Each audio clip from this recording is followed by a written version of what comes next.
mereka menghalalkan segala cara. Kita tidak mau menghalalkan segala cara. Yang sudah ditempuh oleh Bais sama Bin menurut saya sudah benar. Nah, cuman adapun ada orang Kristen non khilafah yang kena eksesnya gara-gara itu, menurut saya resikonya dia harus sudah tahu.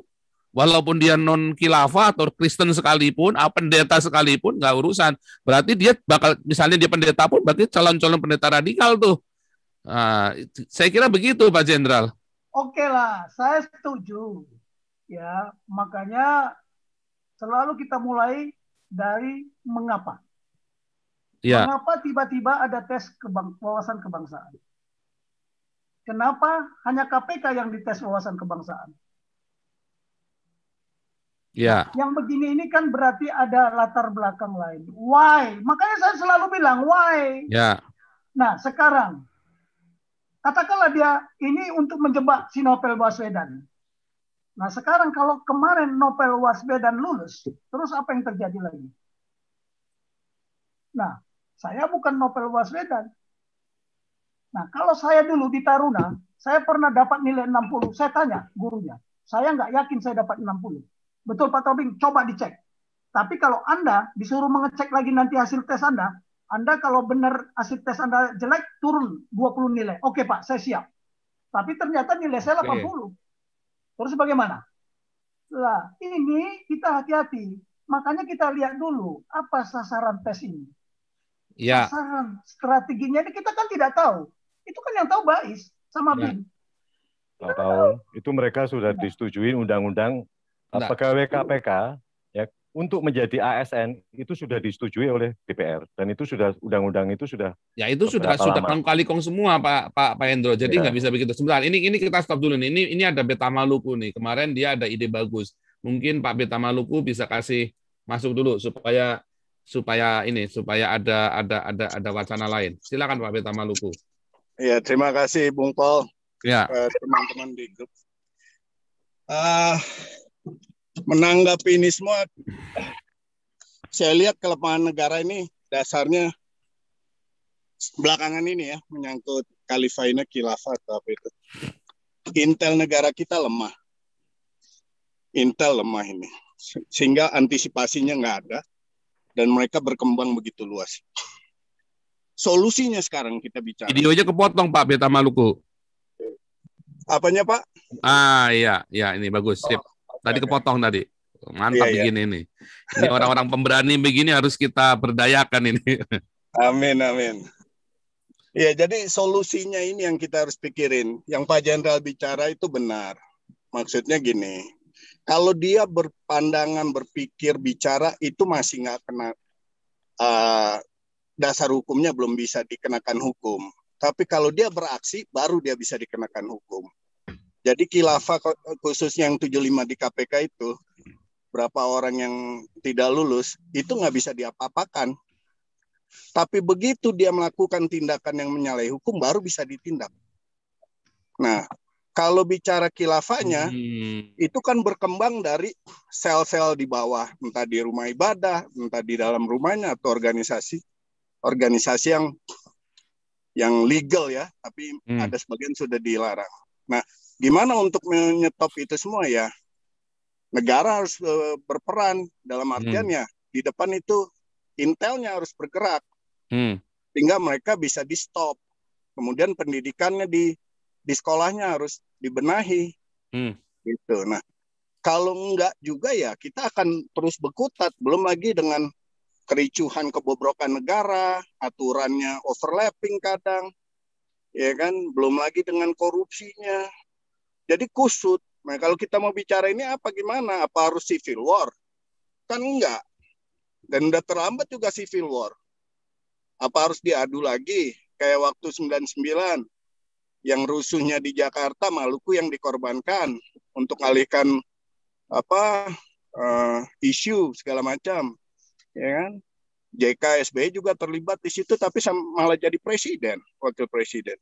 Karena kita nggak bisa membuktikan, walaupun sebenarnya bisa ditrace. Ya kan? Nah sekarang pun juga gini, apa ini dipakai untuk mengacaukan negara, melemahkan Indonesia di Southeast Asia atau apa, kita nggak tahu. Nah Intel ini yang harus bergerak. Nah, negara dalam artian rejim Jokowi ya dia mungkin dia tahu, tapi kondisinya dia juga serba salah atau kurang kuat secara politik. Ya atau dia takut kalau dia turun nanti dia dibalas dendam model Ken Arok. Nah, ya kita nggak tahu, mungkin ya Pak Jenderal bilang benar tadi, tapi yang si Gajah Mada ada benarnya juga, walaupun waktu dia bilang Amerika korupsi itu mana buktinya, kan cuma bicara. Kalau ada buktinya rakyat Amerika spontan, dia nggak pakai mutu. Oh, ada buktinya bicara. Pak, itu di Ukraina itu ya, jadi ada bantuan Amerika sekian triliun mau diserahkan ke negara Ukraina, tapi anaknya Biden itu dikasih gaji tinggi sekali. Itu yang dituduh Trump, itu bukti korupsinya. Iya, tapi itu dicocokologi kalau dibilang. Tapi bicara dokumen faktanya nggak bisa dibuktikan, Pak. Jadi hanya asumsi. Sudah akhirnya bisa Pak dibuktikan, cerita kayak begini, omongan-omongan. Nggak bisa, Pak Gajah Mada. Saya yang tahu yang dimaksud Pak Beta Maluku ini. Artinya suatu masalah nggak bisa dibuktikan kalau tidak bisa dibawa ke persidangan. Kalau nggak bisa dibawa, berarti nggak ada bukti. Itu berarti namanya cuman praduga. Makanya tadi Pak Jenderal tadi ngotot tadi, yang saya dimaksud Pak Jenderal juga ngerti. Cuman idenya Pak Gajah Mada, saya setuju dengan idenya itu. Makanya saya kejar Pak Jenderal tadi, gitu loh. Bagaimana bukti korupsi itu nanti pada kesempatan lain? Ya, tapi nggak bisa. Itu nggak pernah bisa disidang. Sampai hari ini nggak bisa disidang. Jadi itu bukan bukti namanya. Itu hanya sebuah praduga. Jadi nggak bisa di itu. Tetapi anyway, kita nggak mau ke sana-sana. Kita mau fokus dengan ini ya, kita mau fokus dengan bagaimana menindaklanjuti orang-orang yang sudah terbukti tidak Pancasila. Oke, kita stop dulu ya. Kita stop dulu. Ini biar Pak Jenderal kasih penutup karena kita harus stop nih. Ya. Ini biar Pak Jenderal kasih penutup. Silakan Pak Jenderal kasih penutup. Intinya bagaimana setelah sudah terbukti tidak Pancasila orang-orang ini dan orang-orang ini pejabat-pejabat dalam pemerintahan, lalu apa yang harus kita lakukan? Lalu kita tutup. Ini sebenarnya ada Pak Matias Tambah juga dan yang lain-lain. Sorry ya teman-teman belum bisa masuk malam ini. Oke Pak Jenderal silakan. Oke, jadi begini ya. Saya agak keras penyampaian saya supaya kita saling paham. Saya beda pendapat, saya setuju. Tapi kalau sudah menyimpang dari benchmarking, nah di situ saya nggak setuju. Nanti terpengaruh semua orang yang ada di Gemini. Apakah yang saya sampaikan tidak ada benchmarkingnya? Saya nggak berani. Saya tidak mau kita ndas-mundasku, tapi harus ada benchmarkingnya. Kan saya katakan benchmarkingnya. Ya, oke lah. Kan tadi saya bilang, saya bertanya mengapa? Siapa yang menjadi sasaran tidak lulusnya wawasan kebangsaan ini? Kan begitu. Saya juga belum tahu. Nanti saya coba tanya ke teman-teman saya di BIN sama di BAIS. Seperti apa sih soal wawasan kebangsaan yang diberikan? Ya kan? Nah, seperti apa? Sedangkan kita sendiri juga belum paham seluruhnya kan. Dari mana doktrin wawasan Nusantara itu? Wawasan kebangsaan itu. Kapan wawasan kebangsaan itu menjadi doktrin di bumi persada ini? Sejak kapan ketahanan nasional itu menjadi doktrin? Sejak kapan? Nah, makanya itu kan nanti kan akan saya bongkar. Karena saya punya datanya. Mana berani saya menyampaikan yang tidak ada datanya. Tapi kan saya mengatakan tadi kan, what if? Kita kan selalu, saya bilang kan, kita berpikir what else. Apa yang sudah terjadi di masa lalu? Apa yang terjadi? What is going on right now? Coba pikirkanlah ya, bahwa situasi berkembang sekarang.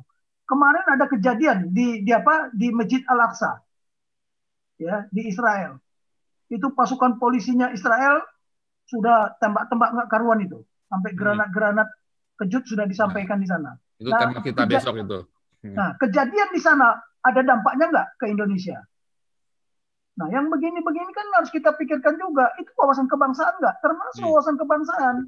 Tadi kalian tanya, kenapa kok kita membela Palestina? Kenapa kita tidak mau berhubungan diplomasi dengan Israel? Ada apa? Kebijakan siapa seperti ini? Ini kan kebijakan ini. Kebijakan luar negeri. Kenapa kita dari dulu nggak mau, tetapi di belakang-belakangnya mau? Coba, kenapa Gus Dur sampai mau berkunjung ke sana dan diberi penghargaan oleh Israel? Mengapa? Apakah gara-gara itu dia dicopot? Nah, sekarang saya beritahu ya, perjuangan saya, pasukan PBB kita agar bisa masuk menjadi peacekeeping force, ya, di mana wilayahnya di mana itu coba? Antara Lebanon dengan Israel kan? Israel tidak setuju. Israel tidak setuju kalau Indonesia masuk ke situ. Karena kita dianggap negara Muslim yang fanatik. Ya, anti Israel. Nah, tapi contoh, Agus Yudhoyono yang berangkat ke sana sama pasukannya. Kenapa diterima? Karena kita bilang kita berjanji netral, tapi hampir diserang habis-habisan. Karena mereka melakukan satu kesalahan doktrin. Dia bikin doktrin teritorial yang ada di Indonesia, dibikinnya di Libanon. Di situ hampir disapu sama Israel. Kalau pikirkan, jadi pasukan PBB ada ke sana, saya bisa buka dokumennya. Kapan saya sampai bicara sampai PBB? Mantap tuh. Jadi tolong dulu lah. Makanya kan saya bilang, ya, Gajah Mada ngomong Laut Cina Selatan. Dia pernah mikirkan konsepnya. Saya nanti saya paparkan, Pak Paul. Itu punya konten saya. Kamis. Ya, jangan cerita di sini. Saya udah capek ngurusin negara ini. Mengabdi di negara ini tanpa kenal hari. Berangkat pagi jam 5 pagi, pulang jam 9 malam. Tak kenal matahari pagi, tak kenal matahari malam. Biar tahu, tanya itu anak buah saya di staf operasi itu masih banyak yang hidup. Jadi kalau pengalaman saya, ya tolong, jangan, saya kan menyampaikan pengalaman saya. Yang nggak setuju sama saya silakan, tapi tunjukkan paradigmanya. Benchmarkingnya mana? Itu yang saya bilang di sini supaya tidak terjadi dasku. Ingat ya, di Zoom ini ada ribuan orang. Salah kita menyampaikan paradigma, selesai kita. Ya, saya paham itu. Reputasi saya, karakter saya hancur. Ya. Jadi saya kalau marah, saya keras, itu bukan berarti saya tidak sayang.